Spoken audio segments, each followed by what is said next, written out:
God, I just pray that you be here tonight and work on our hearts. Amen. Get that out of my way. Thank you. So, to introduce myself, if you didn't hear it get yelled, my name is Cort. I graduated from UTD with a degree in game design, which I got because I was pursuing another degree that disappeared. But thank the Lord, while I was doing that, I got stuck at UTD just long enough for the Lord to change my heart towards ministry. And I've been on staff with Focus since 2019 as a pastoral apprentice. Became staff the year after that. But I started as a student back in 2014 at College, which feels like forever ago because it was now, unfortunately. But that's just kind of who I am, how I got here. A little bit more that is important to know about me is that I am married, and that will be important to things I'll talk about later. I have extremely broad interest. I love talking sports with sports guys because I love baseball. I really love hockey. And I like football and basketball enough to talk about them, though I would prefer to talk about baseball and hockey. I'm also a big nerd. I have very nerdy hobbies that I like to spend a lot of time and on occasion a silly amount of money on. But most of the time it's a lot of time.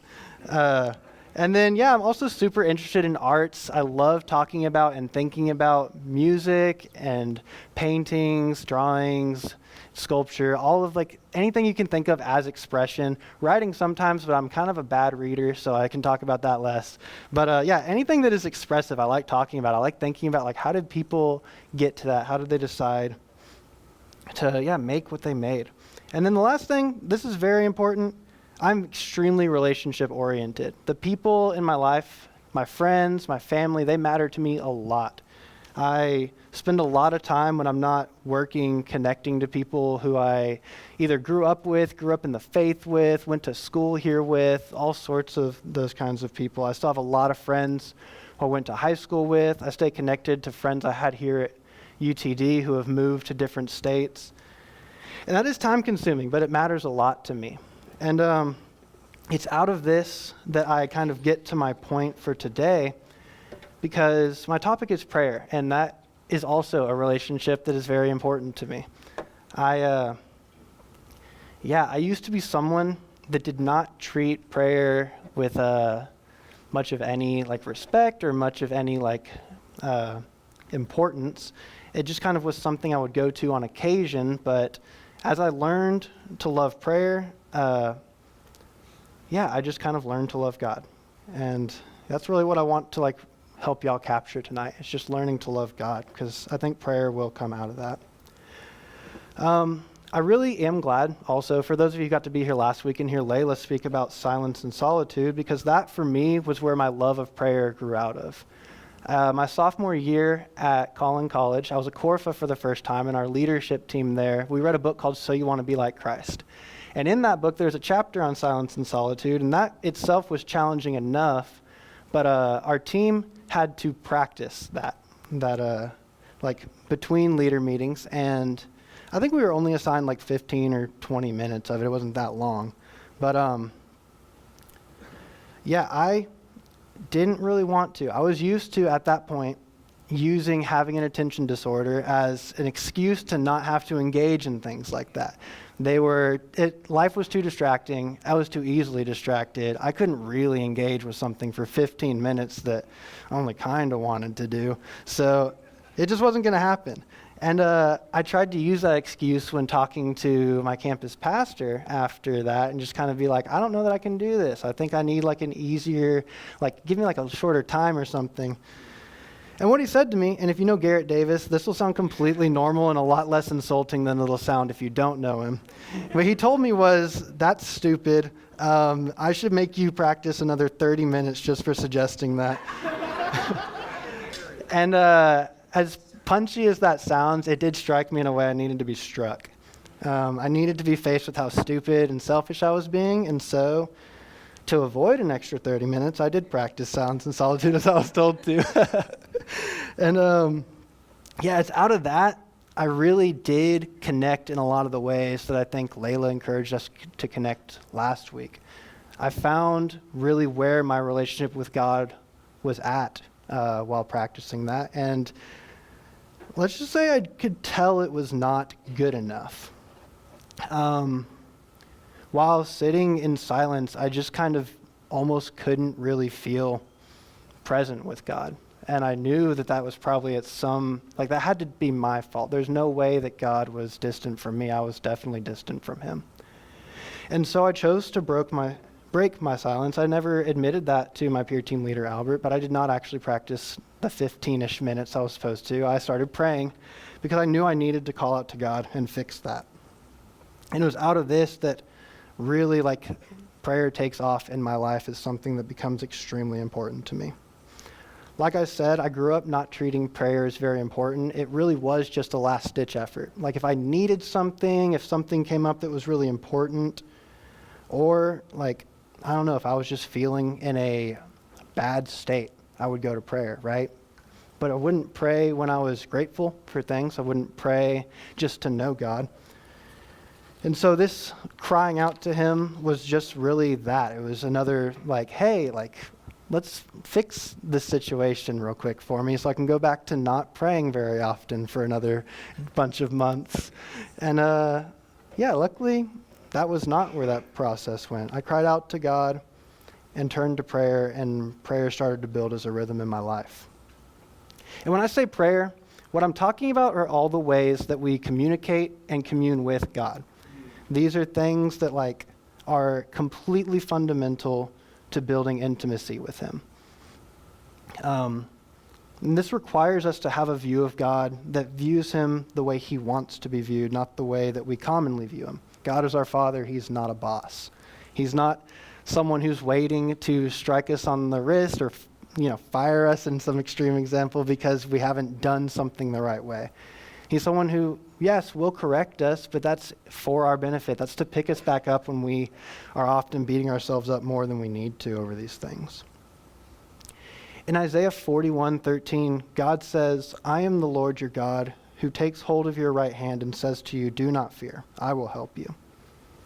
This is how God wants to be viewed. God, the God who desires to take steps to be intimate with us. And intimacy, this requires risk. I think we have to be okay with letting God know the brokenness and nakedness of our lives. We can't just be okay with talking to him about all the good stuff, the beautiful stuff. And we know he knows that, right? We're all very aware of the fact that God just knows how broken we are. But I think when we pray, we sometimes pretend that we don't have to face that with him. I think we just kind of hide those parts, giving ourselves the illusion that God does not see that, while he just is looking at are you ever going to admit that you're sitting there without your shirt on? What's going on there? So we have to be okay with knowing who God is and seeing him the way he wants to be seen, and we have to be okay with not being perfect. So now that we have the pieces to talk about intimacy, let's talk about what it looks like to be intimate. Loving and longing for a relationship with God is integral to enjoying prayer and practicing it as a healthy rhythm in our lives. And like I said earlier, because this was important that I mentioned, I'm married, right? And so let's talk about what it would look like if I talked to my wife, Kelsey, the way that we really talk to God a lot of the times. I could speak to Kelsey "Wife Kelsey, since it is the weekend, wife Kelsey, and I enjoy spending time with my friend's wife, would it be possible, wife Kelsey, for me to spend the evening this night, wife Kelsey, with my friends? Thank you. I look forward to hearing back from you, that is all. I could also go much of my life pretending she isn't also in the house with me. And even if I do live like she's there, I could ignore her for more immediate stimuli, things like YouTube, or for me, honestly, if I'm ignoring Kelsey, I'm probably engaged in either work or a game that is distracting me too much. Sorry, Kelsey, that's just the real me. But yeah, what does it look like to be in a marriage like that? Does this even sound like a relationship I want to be in? in one example, I'm treating her like she's a genie or something, or like a vending machine, where if I say my wish the right way, or if I enter the right codes, I will get my way. I will get what I want. That's just not like what a relationship should be like, any kind of relationship, let alone a marriage. And likewise, like in the other example, I'm just a downright bad husband or bad part of this relationship. Like, I'm doing nothing to develop or maintain the intimacy there. I'm just there letting, like, her in this instance, or God in the, like, metaphor, to do all the work to maintain what is going on here. So here's how I took my relationship with God from that, because it really was those things, and then got it to where it is now, which I do consider to be a much better place, thank the Lord, because he did a lot of that work on me, and I can't take any credit for what I'm going to go through here. And I know, we've been doing a lot of teaching about these spiritual rhythms, and I think that is really good, but I don't know that I can teach you all anything you don't already know about prayer. You all know you should pray, right? You all know that praying is communing and talking to God. We've already been over that. But, like, when you ask everyone in this community, they always will say, like, hey, how are you praying? Oh, or how's your prayer life? I mean, you could say, oh, it's okay, but I really could use to pray more. But, I just need to find the time, or I need to make space for it. And so, none of us think none of us think of prayer as something that we, don't need to do. We all know we do. We all answer the same way. And so let's talk about how I did pray and how we do pray instead of how we should. And I want to start by talking about some pitfalls that I had to get over to really get into praying well. And the first one was I had to rule my schedule instead of letting it rule me. When I started this journey that I talked about, I had a really convenient time to fit prayer into my life. My schedule, when I really started taking time with God seriously, just had a slot where it fit perfectly. Tuesdays and Thursdays started really late for me in the day. I could get up the same time as I would get up on Monday, Wednesday, and Friday and have just tons of time to spend with God. And that was really nice. That allowed me to really jumpstart liking going to prayer, liking going to silence and solitude. But the thing that happens to all semesters happened, and it ended, and I went on a break. And that started to really make this time become pretty sporadic, because all of a sudden a lot of my structure was taken away. I still did make attempts at going into prayer and doing all that, but it just started to look less intentional. And then spring came, and I had a new structure, a new schedule, and I couldn't plug in prayer where it had been or give it as much time as I wanted to. And so I had to come to the decision. Would I give God the edges of the time field that I had to offer, which really probably wouldn't go to him that often if that was the model I went with? Or would I carve out some of the first fruits of my time and make him a priority? And luckily I chose to make him a priority. And I had to take control of a chunk of my week that otherwise wouldn't have been there.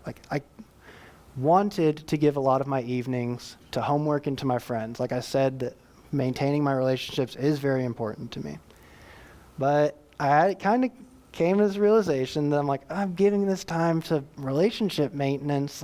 Maybe I should prioritize a specific relationship in that time. And so I only got to spend an hour and a half with some of my friends online during the week. That was rough. I mean, it sounds stupid, but it feels that taking time away from people was uncomfortable at first, but it became very comfortable to be with God. And so, I think when you think about your schedules, we often think about putting things on them as restricting ourselves. And I think I really want to caution against doing that when you add something to your plate, or to your schedule, I mean. Adding something to your schedule, making intentional time for something gives you the freedom to do the things you want to do.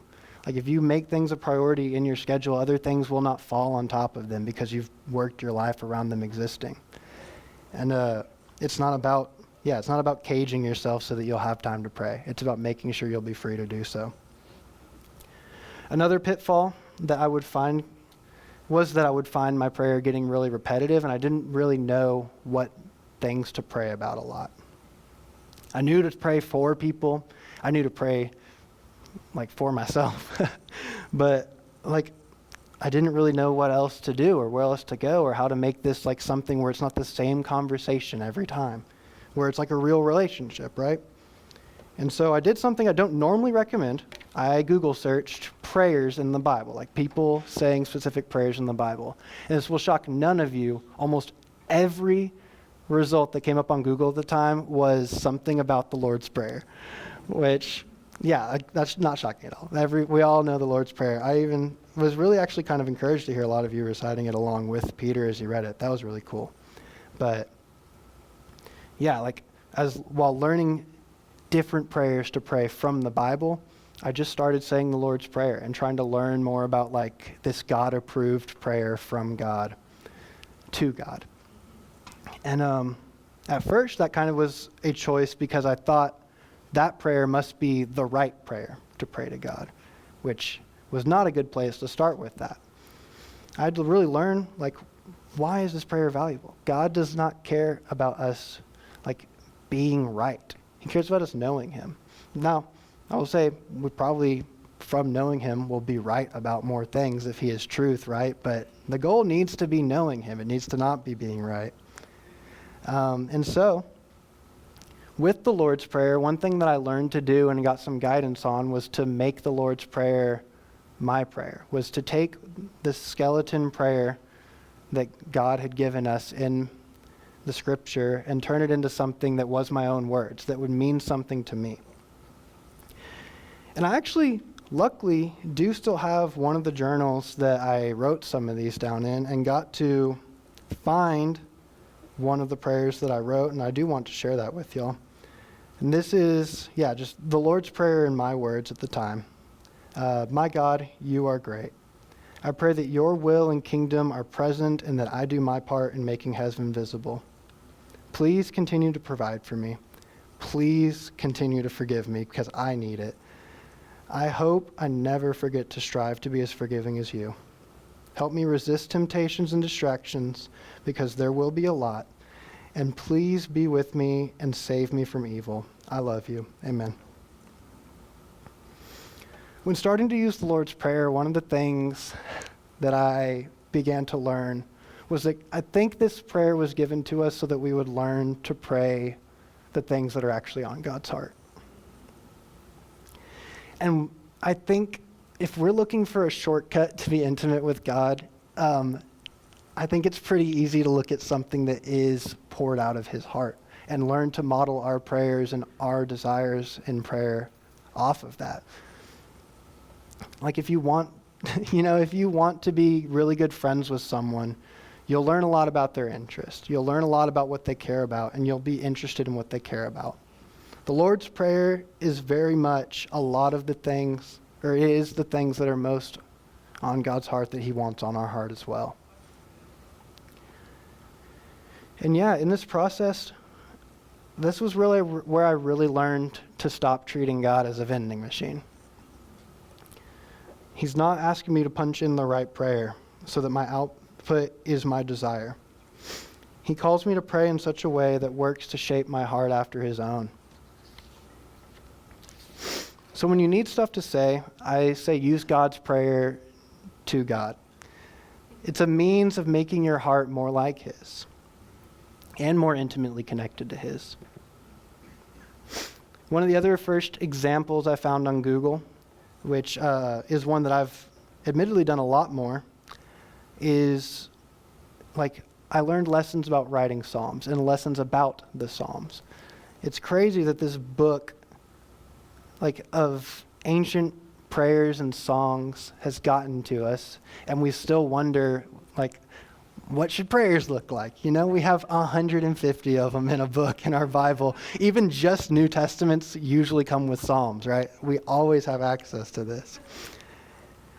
And from the Psalms, I learned that there's a lot God cares to hear about.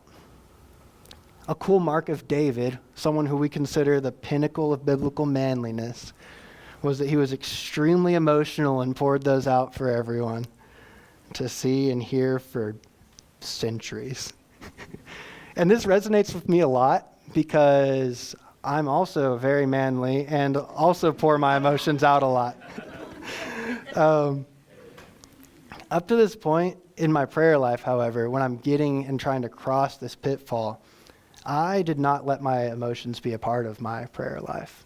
I didn't think that I would approach God with the right mindset or right behaviors or attitudes or things that I really wanted to say to him if I went in emotional. And so I would try and calm myself down, try to be completely level-headed. Oftentimes even use the Lord's Prayers and escape from this, but I learned through the Psalms to not do that, to be real with God. David was sometimes wildly real with God. He would go to God in all sorts of emotional mind states. I mean, even one example that comes to mind that if I had more time, I would read all of it, is Psalm 69. David seemingly is going through wild mood swings through this process of writing this psalm as he starts just feeling so guilty towards God. And then from that guilt feels very humiliated, not just in front of God, but also in front of the people that see him. And then he gets angry and starts to really want God to know about how angry he feels about his enemies, knowing how stupid he looks. And then he eventually lands on praise for the Lord, which I don't know how you can make that swing. I hope that I do that often enough. I don't normally end angry prayers happy though. But yeah, I mean, if you are someone who feels emotions wildly, I recommend you write down and remember to go read Psalm 69 and figure out what it looks like to be an emotional prayer. Or look at any of the Psalms, really. I mean, I had the Psalm read there because I wanted us all to see what is the outpouring of feeling really connected with God. There is an immense amount of peace that comes flowing out of us. It's not just the negative emotions that we think about. It's also the really positive, really nice ones that pour out in prayer with God. So bear your emotions before the Lord and be intimate with him in that way. And does this look pretty? I'd say no, not always. But neither do we. And we should be okay with God seeing that. We shouldn't pretend that he doesn't know that too. So I would say model your prayers after the Psalms because they have endured, like I said, for centuries because God wants you to have them. They got into us as examples of intimacy with him so that when you feel lost, you can pray the Psalms. One last prayer, and this one comes a lot more recently than the beginning of my journey with prayer, but that I've added to my rotation a lot is the prayer of examine. The prayer of examine is a style of prayer that was created by St. Ignatius of Loyola sometime in the mid-1500s, or early to mid-1500s, I mean. And examine is a traditionally 5-step prayer. It's a prayer that calls for God first to reveal things in our heart and in our life to us, then for us to reflect on those feelings, then for us to be thankful, then for us to reflect on our shortcomings, and then for us to look forward with God to the next day.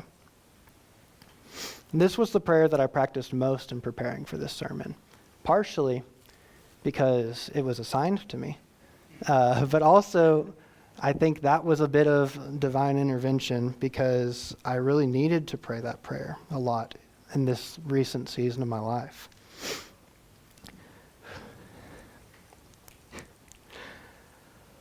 On January 29th, a fire suppression pipe 3 floors above my apartment bust open and poured water just down all the units above me into my unit. And my ceiling was raining and my apartment was flooding. Luckily, I was home and Lindsay and her husband William were home as well. They lived down the hall from me and most everything that needed to be saved was saved. My pets got out, important documents, my computers. And, even luckily, all of our furniture, my wife's, is pretty much fine. So that's, just some crazy intervention there. But yeah, I didn't really lose anything except for convenience in my life. But that was hard because I live in a place that is very close to campus. I'm only like 10 minutes away. It's very easy to get here, very easy to get to the places where I normally have meetings, very easy to get to the church I go to. And all that just disappeared, like just completely out of nowhere. That afternoon, while I was still kind of grappling with the realization of that, and still largely in the chaos of the moment, I prayed this prayer that is similar to one that I remembered hearing in the testimony of one of the McAfee brothers while they were going through a significantly more chaotic time in their life. But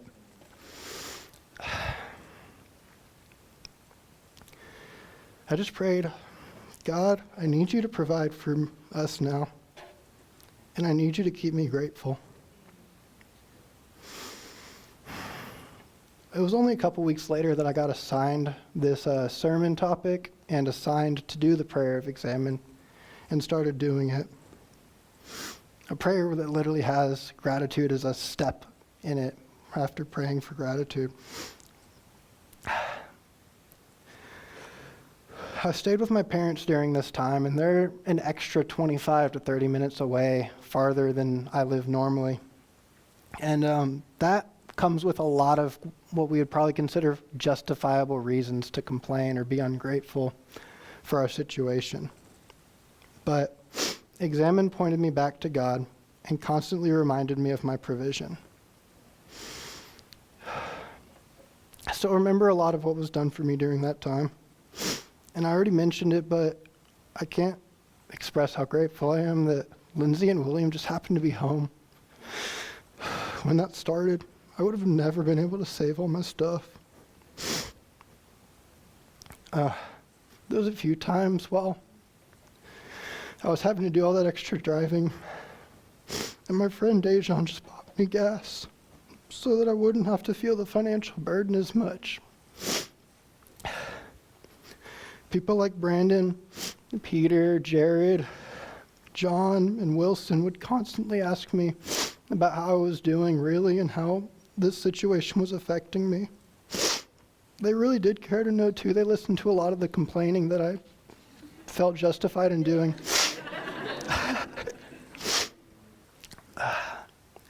David, who I meet with every Wednesday, was okay with moving our meetings just all over the place in Allen based on where I needed to be afterwards so that I wouldn't have to just like wake up an extra half hour early. We would share kind of in that burden. That means a lot.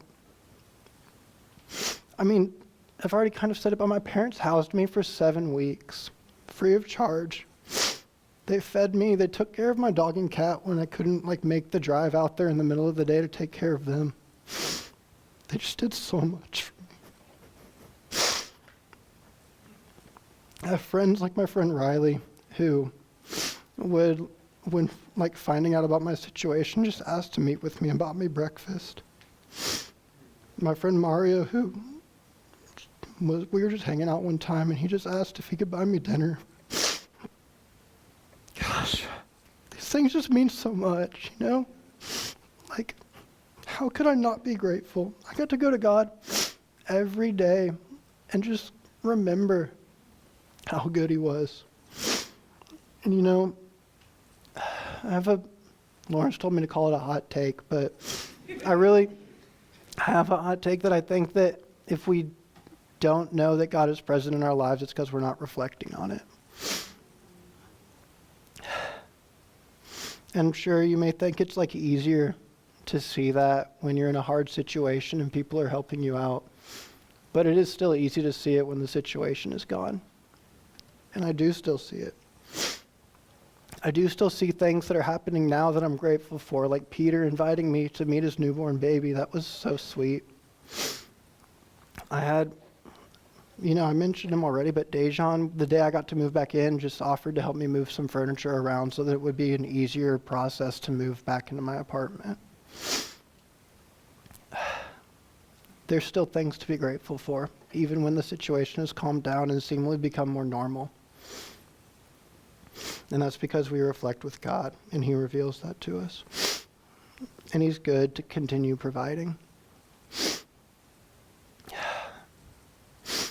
Like I said, how could I not be grateful? How could I not long to be with the Father who provides to me?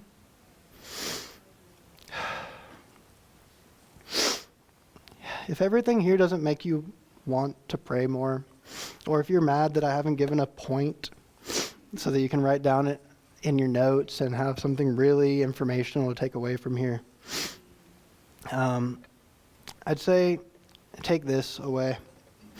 Prayer is how we build intimacy with God. If you want God to be your Father and not your boss, pray like he is one. Remember, this is who God says he is. In Isaiah 41:13, I am the Lord your God, who takes hold of your right hand and says to you, do not fear, I will help you. We're going to move pretty soon into a time of practicing the prayer of examine that I mentioned. And I'll have the instructions up there in a second. But first, I want to read a few pieces of Psalms that matter a lot to me, and I want to put us in the right mind space to enter into this time. But first, just be still before the Lord and wait. Be still and know that he is God. In silence, my soul waits for you alone, O God. Man. All right, let's go into the prayer of examine. I think we have about 15 minutes, so pace yourself to what you feel accordingly. And there should be a slide to put on this screen there that has the 5 steps, but I'll go over them while they're pulling them up. The first step as you enter into this time is to ask for light. This looks like asking God to shine, in the Spirit, to shine light that will clear your vision, to make the things that you're about to reflect on. Lawrence is saying 10 minutes is what we have time for. So 10 minutes, so pace yourself even faster. Ask God for light. Next step is to give thanks. Be thankful for every moment of the day. Remember the little things and thank God for them. The next step will be to review the day. What enlivened you? What discouraged you? Give your attention to those moments and offer them to God and reflect on that with him. Reflect on your feelings.